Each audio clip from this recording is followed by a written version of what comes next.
Magandang araw mga padaba. Ngayon magluto naman tayo ng gulay, ginisang gulay. Tawag nito bulang lang. Yung pinaghalo-halong gulay lang na ginisa lang.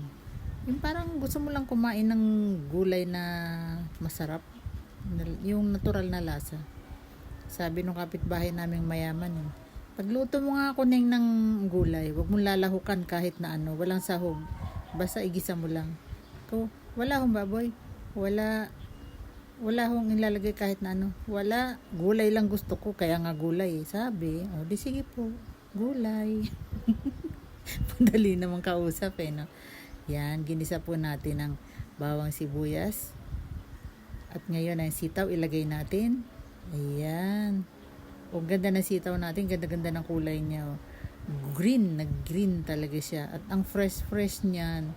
Naka-timing ako ng fresh na ano. Yung parang kapipitas lang talaga.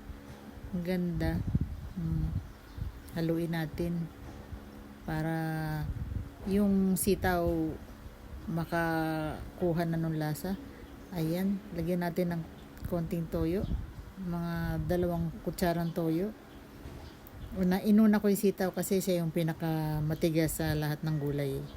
Ayaw naman kasi natin kumain ng half cook na sitaw. Pag ganito kasi, ang gulay dyan medyo labog-labog ng konti. Yung kasarapan, yung pag kinakain mo parang, ang sarap naman ito. Ganyan. Lagay natin ng kalabasa. Maraming kalabasa para manamis-namis. Ayan ganda. Diba? Ganda ng kulay niya dark green at saka dark yellow. Haluin natin para magsama sila ng maayos. Lagay tayo ng tubig, mainit na tubig na para hindi na interrupt pa yung init dun sa niluluto natin, para tuloy-tuloy lang.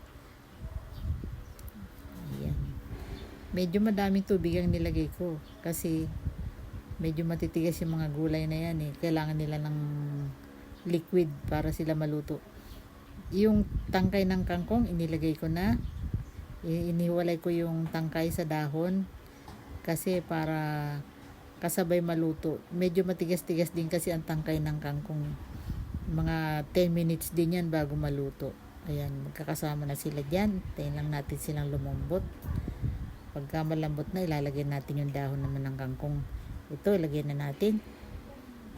Luto na to malalambot na Yung kangkong kasi yung dahon, madali lang yan Pag nainitan yan, lanta na kagad yan Kaya sakto lang na maluto yung dahon. Luto naman na yung mga iba pang gulay. Sama-sama sila. Sarap niyan. Bango sarap niyan. Ang sarap-sarap nito mga padaba. Kumakain din ba kayo ng mga gantong simpleng gulay lang? Yan ang laging nire-request ng mayaman naming kapitbahay pag gusto din daw ng gulay. Yung daw natural na gulay lang. Ayaw daw niya na may sahog-sahog pa na kung ano-ano.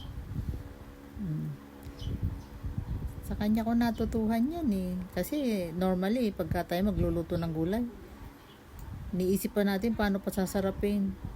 Pwede naman pala yung ganito, masarap pala. Try nyo mga padaba. Thank you for watching. Salamat sa suporta nyo mga padaba.